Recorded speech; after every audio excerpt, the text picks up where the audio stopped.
जय हिंद साथियों। Exam pass के यूट्यूब चैनल में आपका स्वागत है। आशा करता हूँ आप सभी अच्छे होंगे। तो हम लोग बिहार दरोगा के लिए होमवर्क सीरीज को देख रहे थे जो ज्ञान बिंदु जीएस एकेडमी कोचिंग संस्था के द्वारा चलाया जाता है। उसी क्रम में आज आपका है डे 17 यानी कि 17वां नंबर का ये वीडियो है। तो चलिए इसके क्वेश्चन को हम लोग देख लेते हैं। अगर आपको उसके पीडीएफ प्राप्त करना चाहते हैं तो आपको जाकर टेलीग्राम ज्वाइन करना पड़ेगा। उसका लिंक नीचे डिस्क्रिप्शन में डाल दिया गया है और वहाँ पे पीडीएफ आपको प्रोवाइड करा दिया जाएगा, तो आप वहाँ जाके इसे देख लीजिएगा। ठीक है, चलिए शुरू करते हैं पहला क्वेश्चन से। पहला क्वेश्चन देख लेते हैं क्या है। पूछा है भारत का पहला अंतर्ग्रहीय यानी कि मंगल और चंद्रमा यानी कि एनालॉग मिशन किस राज्य से शुरू किया गया। आंसर हो जाएगा लद्दाख से। ठीक है, किसके द्वारा शुरू किया गया? आंसर हो जाएगा इसरो के द्वारा शुरू किया गया। ठीक है, आगे देखते हैं इसरो की स्थापना कब और किस पंचवर्षीय योजना के तहत की गई है। तो इसकी स्थापना जो हुई है आपका 15 अगस्त 1969। ठीक है, यानी कि 1969 में। और किस पंचवर्षीय योजना के तहत? आंसर हो जाएगा चौथी। आगे देखते हैं इसरो के वर्तमान अध्यक्ष कौन बनाए गए हैं। आंसर हो जाएगा वी नारायण। कौन है? वी नारायण। चलिए आगे देखते हैं।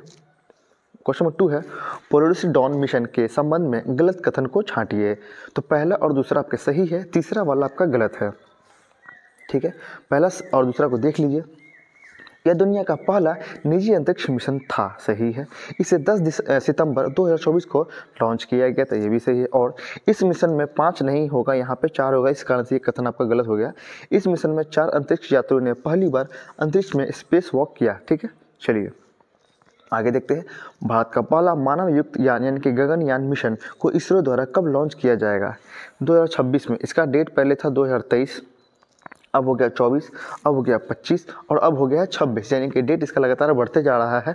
और अभी जो सबसे नया डेट आया है वो कहा गया है 2026 तक।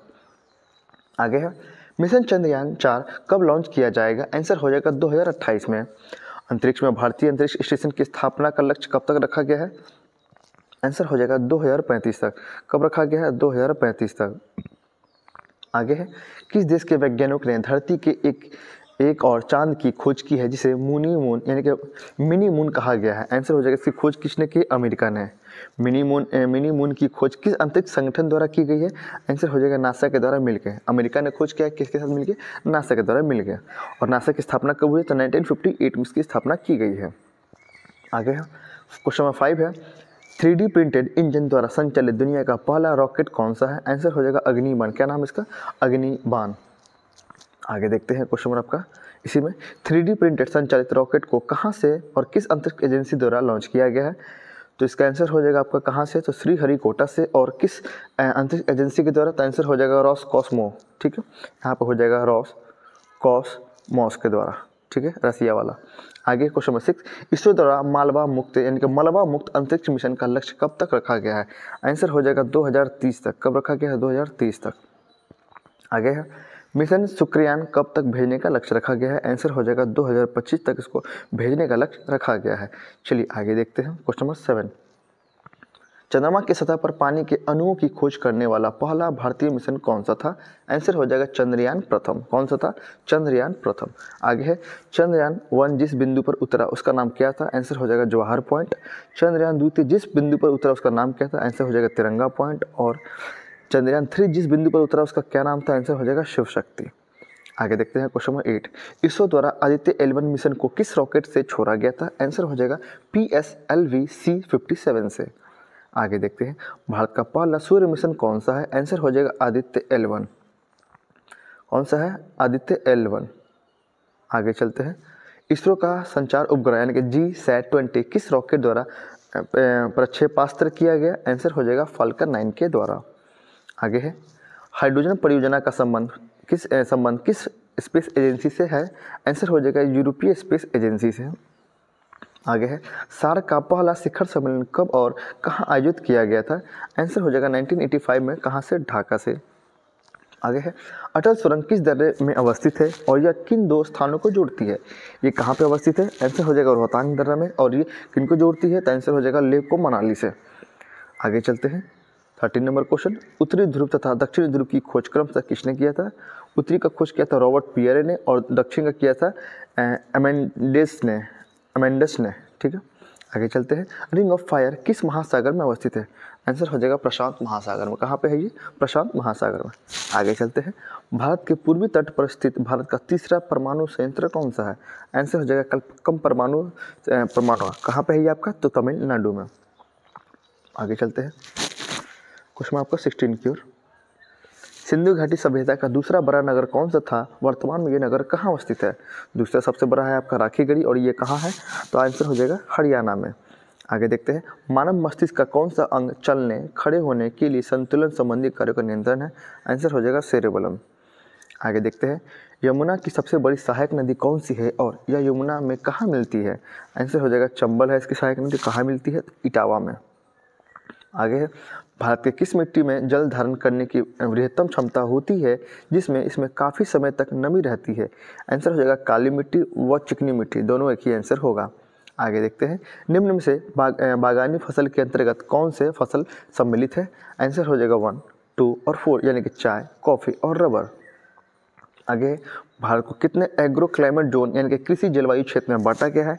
आंसर हो जाएगा टोटल 15 जोन है इसके। आगे चलते हैं, देश का पहला कृषि विश्वविद्यालय कब और कहाँ स्थापित किया गया था? आंसर हो जाएगा पंतनगर में। कहाँ पे है? उत्तराखंड में। कब किया गया है? 1960 में। कहाँ कब? 1960 में। आगे, फेफड़ा के ऊपर स्थित द्विपृतीय झिल्ली को क्या कहते हैं?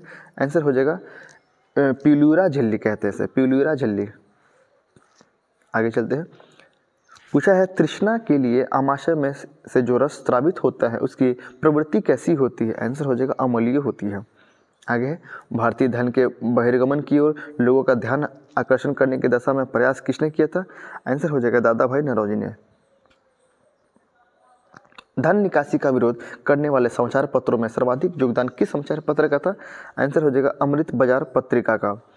भारत का नवीनतम यानी कि 58वां टाइगर रिजर्व कौन सा है और इसकी अवस्थिति कहाँ पे है? आंसर हो जाएगा माधव है। और ये कहाँ पे अवस्थित है? तो ये आंसर हो जाएगा MP में है ये। भारत में हिमालय की सबसे ऊंची चोटी कौन सी है? यहाँ पूछा है भारत में हिमालय की सबसे ऊंची चोटी कौन सी है और इसकी अवस्थिति कौन से राज्य में है? चलिए देख लेते हैं इसका आंसर को। तो इसका आंसर हो जाएगा आपके लिए कि ये कंचनजंगा। और कहाँ पे है ये आपका? तो सिक्किम में। कहाँ पे है? कंचनजंगा होगा भारत में। और कहाँ पे ये? तो सिक्किम में है। आगे है, बनारस हिंदू विश्वविद्यालय का शिलान्यास किस वायसराय द्वारा किया गया? आंसर हो जाएगा 1916 में किया गया। किसके द्वारा? हार्डिंग द्वितीय के द्वारा।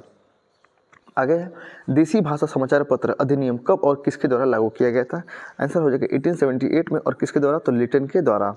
आगे देखते हैं, विलयन में H+ आयन की सांद्रता बढ़ाने पर विलयन के pH पर क्या प्रभाव पड़ता है? आंसर हो जाएगा एसिड की मात्रा बढ़ती है।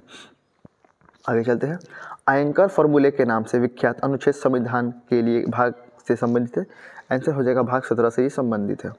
आगे देखते हैं, भारत की राजभाषा हिंदी होगी और इसकी लिपि देवनागरी होगी, इसका उल्लेख संविधान के किस अनुच्छेद में किया गया है? आंसर हो जाएगा 343(1) में, आर्टिकल 343(1) में।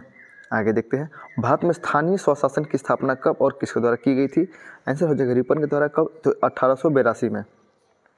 आगे चलते हैं, भारत के पूर्णकालिक पहली महिला वित्त मंत्री कौन बनी? आंसर हो जाएगा निर्मला सीतारमण। भारत का पहला पेपरलेस बजट कब और किसके द्वारा पेश किया गया?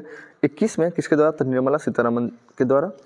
भारत के ऐसे 4 वित्त मंत्री जो बाद में प्रधानमंत्री बने? आंसर हो जाएगा इंदिरा गांधी, मोरारजी देसाई, चौधरी चरण सिंह और मनमोहन सिंह। आगे चलते हैं, पिछले वर्ष की वित्तीय विवरण यानी कि आर्थिक सर्वेक्षण बजट से कितने दिन पूर्व में आता है? आंसर हो जाएगा 1 दिन पहले ही आता है। आगे देखते हैं, पहला शून्य आधारित बजट किस प्रधानमंत्री के कार्यकाल में पेश किया गया? आंसर हो जाएगा राजीव गांधी के कार्यकाल में। भारत में किस वर्ष खुली अर्थव्यवस्था को अपनाया गया और यहीं से भारत में व्यापार के नई दौर की शुरुआत हुई? आंसर हो जाएगा आर्थिक सुधार द्वारा। कब? 1991 में, यानी कि 1991 का आर्थिक सुधार के द्वारा। आगे चलते हैं क्वेश्चन नंबर 42 की ओर। UNDP द्वारा मानव विकास सूचकांक को कब विकसित किया गया और मानव विकास सूचकांक में भारत का स्थान क्या है? शुरू किया गया 1990 में। अभी क्या रैंक है? 134। आगे देखते हैं, भारत सरकार द्वारा टैक्स से प्राप्त आय किस प्रकार की आय है? आंसर हो जाएगा राजस्व आय। आगे देखते हैं, प्रकाश संश्लेषण विधि में गैसों यानी कि CO2 तथा O2 का आदान प्रदान किन अंगों द्वारा होता है? आंसर हो जाएगा रंध्र भाग से। आगे देखते हैं, हरे पादपों में क्लोरोफिल से बनने के लिए कौन सा तत्व अनिवार्य है? आंसर हो जाएगा मैग्नीशियम। आगे देखते हैं, प्रकाश संश्लेषण प्रक्रम द्वारा पौधे कार्बोहाइड्रेट का संश्लेषण होते हैं। यह कार्बोहाइड्रेट किससे मिलकर बना होता है? आंसर हो जाएगा कार्बन, हाइड्रोजन प्लस ऑक्सीजन। निम्न कथनों पर विचार करना है आपको। भोजन का पाचन मुख्य गुहा से शुरू हो जाता है, ये सही है आपका। सर्वप्रथम भोजन के कार्बोहाइड्रेट अवयव का पाचन होता है, ये भी आपका सही है। 49 नंबर क्वेश्चन है, जीव के अग्रभाग में कौन सा स्वाद ग्रहण करने वाला स्वाद कलिका पाया जाता है? तो सबसे आगे वाला भाग आप देखेंगे तो मीठा को पता कर पाता है। आगे देखते हैं, अमाशय के जठर ग्रंथि से स्रावित होने वाला जठर रस में पाया जाता है। आंसर हो जाएगा पेप्सिन प्लस रेनिन।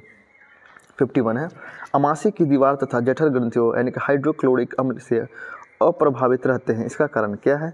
आंसर हो जाएगा म्यूकस की लेयर। प्रोटीन का पाचन कहाँ से प्रारंभ होता है? आंसर हो जाएगा अमाशय से। मनुष्य के पूरे जीवन काल में कितने दांत 2 बार विकसित होते हैं? आंसर हो जाएगा टोटल है 20। 54 है, निम्न कथनों को आपको विचार करना है, क्या है इसमें? तो यहाँ पे देखेंगे इसका आंसर नहीं है, चलिए आगे चलते हैं 56 की डायरेक्ट। मानव शरीर की सबसे बड़ी ग्रंथि कौन सी है? आंसर हो जाएगा लीवर या यकृत या जिगर, तीनों आप कोई भी बात बोल सकते हैं। आगे देखते हैं, मानव शरीर में पाचन का अधिकांश भाग किस अंग में संपन्न होता है? आंसर हो जाएगा छोटी आंत में। आगे चलते हैं, कौन हार्मोन पित्ताशय को पित्त निकालने हेतु उत्तेजित करता है? आंसर हो जाएगा आपका कोलेसिस्टोकाइनिन। आगे चलते हैं, छोटी आंत में भोजन का पूर्ण पाचन के बाद क्या कहलाती है? आंसर हो जाएगा काइम। आगे है, रेडियो सक्रिय विखंडन में सबसे पहले कौन सी किरणें उत्सर्जित होती हैं? आंसर हो जाएगा अल्फा। आगे देखते हैं, निम्नलिखित युग्म पर विचार कीजिए। अल्फा हो जाएगा धन आवेश, सही है। बीटा हो जाएगा ऋण आवेश, गामा हो जाएगा आवेशहीन। आगे देखते हैं, निम्नलिखित कथन पर विचार कीजिए। तो इसमें दोनों ही कथन आपका सत्य है, यानी कि रेडियो सक्रियता की खोज सर्वप्रथम किसने की? तो हेनरी बैकरेल ने की, ये सही है। और रेडियो सक्रियता शब्द का प्रथम बार प्रयोग मैडम क्यूरी ने किया, ये भी आपका सत्य दिया गया है। क्वेश्चन नंबर 64 देखेंगे। 64 है आपका, बड़े नाभिक का टूटकर छोटे नाभिक में बदलने की अभिक्रिया को क्या कहते हैं? उसे कहते हैं नाभिकीय विखंडन। क्या कहते हैं? नाभिकीय विखंडन। आगे है, हाइड्रोजन बम किस सिद्धांत पर आधारित है? आंसर हो जाएगा नाभिकीय संलयन पर। नाभिकीय रिएक्टर में मंदक के रूप में इस्तेमाल किया जाता है, क्या? आंसर हो जाएगा भारी जल यानी कि D2O। आगे देखते हैं, यहाँ पे दोनों ही कथन इसमें गलत है, इसको छोड़ दीजिए। आगे है, एक जेट इंजन किस सिद्धांत पर कार्य करता है? आंसर हो जाएगा रेखीय संवेग संरक्षण के आधार पर। आगे चलते हैं, वित्तीय गति करते हुए पिंड की चाल और पथ की त्रिज्या दोनों को दुगना कर देने पर अभिकेंद्रण बल पर क्या प्रभाव पड़ेगा? आंसर हो जाएगा दुगना हो जाएगा। पृथ्वी सूर्य के चारों ओर तथा चंद्रमा पृथ्वी के चारों ओर घूमता है, यह किस कारण असंभव है? आंसर हो जाएगा अभिकेंद्रीय बल के द्वारा। आगे देखते हैं, जब दूध को प्रबल ढंग से मथा जाता है तो उसमें से क्रीम किस कारण से अलग हो जाता है? आंसर हो जाएगा इसका अपकेंद्रीय बल के कारण। आगे देखते हैं, मीथेन निम्नलिखित में से किन गैसों में होता है? आंसर हो जाएगा बायोगैस और CNG में।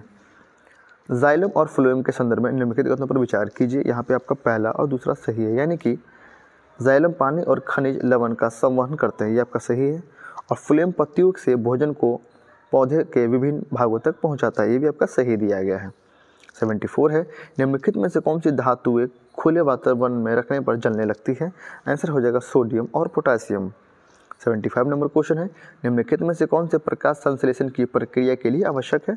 आंसर हो जाएगा क्लोरोफिल, प्रकाश, कार्बन डाइऑक्साइड और जल, यानी कि 1, 2, 4 और 5 इसका आंसर हो जाएगा। ठीक है, चलिए हम लोगों ने टोटल 75 क्वेश्चन को देख लिया है। आशा करता हूं आपको ये वीडियो अच्छा लगा होगा, तो प्लीज़ वीडियो को लाइक कीजिएगा और इस चैनल को सब्सक्राइब कीजिएगा और अपने दोस्तों के साथ ज़रूर शेयर कीजिएगा। और आपको इसका PDF चाहिए तो आप जाकर टेलीग्राम को ज्वाइन कर लीजिए, उसका लिंक नीचे डिस्क्रिप्शन में डाल दिया गया है और वहाँ से आप जाके इसको PDF को प्रोवाइड कर सकते हैं। ठीक है, तब तक के लिए धन्यवाद।